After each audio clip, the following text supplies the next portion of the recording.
Bonjour à vous, c'est Geoffrey de Chemin Philo. Je suis ici à Séné, au bout de la presqu'île de Séné en fait. Je suis au port Anna et je voulais vous proposer quelques réflexions sur la métaphore du bateau. Alors je vais vous montrer dans un premier temps le Corbeau des mers, qui est un synago, bateau typique de Séné en fait. Et voilà, on appelle synago un habitant de Séné. Et comme je suis là, vous savez, Port Anna, Anna c'est la maman de Marie, dans un champ lexical biblique, j'ai envie de vous proposer une session grand angle sur la métaphore du bateau, ici, en Bretagne. Allez, on va en session grand angle, on agrandit l'angle. Et nous voici en grand angle.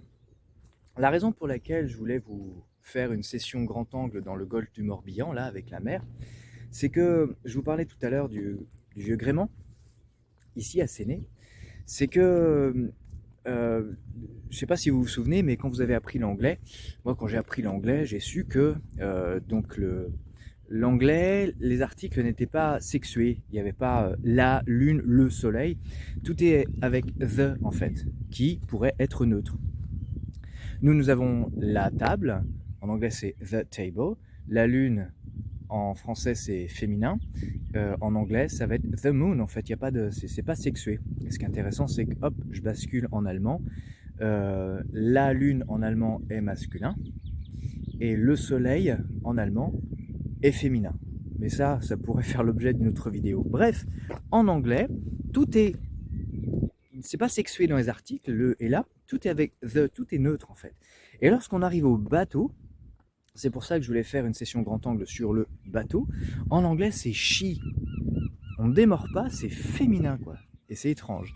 Et je vais utiliser un petit peu je vais m'appuyer un petit peu sur la découverte de ma consoeur Véronique Cardranva dans le pays bigoudin, qui dit que en tout cas le pays bigoudin serait une ancienne colonie, serait un ancien comptoir atlante. Je remonte dans cette hypothèse de l'Atlantide. Pourquoi pas l'Égypte?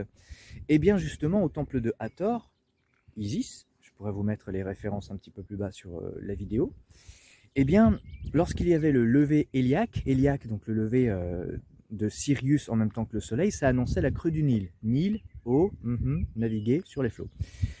Et donc, lors de ce lever héliaque début août, on sortait Hathor, la vache, ou alias Isis, on sortait Hathor sur une coque de bateau. Et on le faisait un circuit spécial, je ne sais pas lequel, mais en tout cas ce qui est sûr, c'est qu'il y avait une procession de Hathor en Égypte. Et je vous parle avant Jésus-Christ, hein. Ouais, ouais. Et donc, ce qui est intéressant, c'est que en Bretagne, comme par hasard, lors des processions, on sortait dans les chapelles des églises aussi, on sortait la Vierge Marie sur une coque de bateau. Vous voyez le lien que je fais avec la langue anglaise qui n'est pas sexuée dans ses articles, et pourtant quand on parle de coque de bateau et de bateau, c'est she, c'est elle, c'est le sacré, c'est elle, la vulnérabilité qui est sur les flots, l'eau, la mer, la grande mer, métaphore avec les émotions. Et voilà, j'en profite pour utiliser cette carte postale du golfe du Morbihan pour vous emmener sur ces questions-là, dont j'ai pas les réponses, hein, mais à vous de vous faire ces réponses. Mais moi, ça m'a vraiment interloqué quand j'étais en cours d'anglais. Voilà, les articles, pas de sexe, pas le, pas là, juste the partout. The moon, the sun, the table. Et sauf pour le bateau, c'est chi. Il y a que c'est sexué féminin que avec le bateau, quoi. C'est quand même exceptionnel. Donc c'est là que je fais le lien avec en Égypte, Hathor, que on faisait une procession dans le temple de Hathor, donc Isis, féminin. Et nous, en Bretagne, ici, on avait des processions avec la Vierge Marie que l'on sortait sur une coque de bateau. On faisait une procession, donc on sortait du temple et on revenait au temple. C'est quand même, moi je suis vraiment épaté de ça, quoi.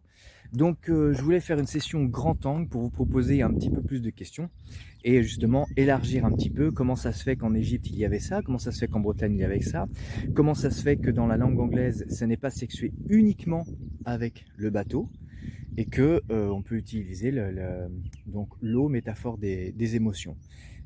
Quand le bateau est vraiment fatigué, bah, on part pas trop à l'aventure, on va s'ancrer, sinon il serait fracassé par les tempêtes. Mais comme nous dit Paulo Coelho, un bateau n'est pas forcément fait pour rester au port. C'est vrai qu'il peut se faire réparer au port, bien sûr, il peut mouiller au port, mais parfois il doit partir à l'aventure. Voilà, bah, j'espère que cette session grand angle vous a plu.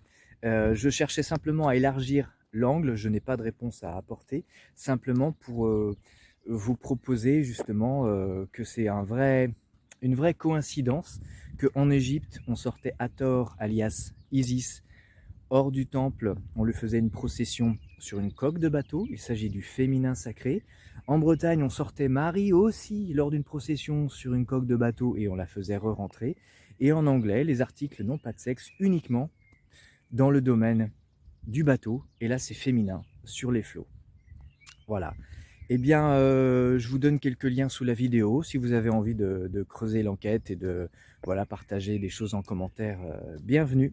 Voilà, c'était Geoffrey de Chemin Philo. Allez, à bientôt. Bye bye.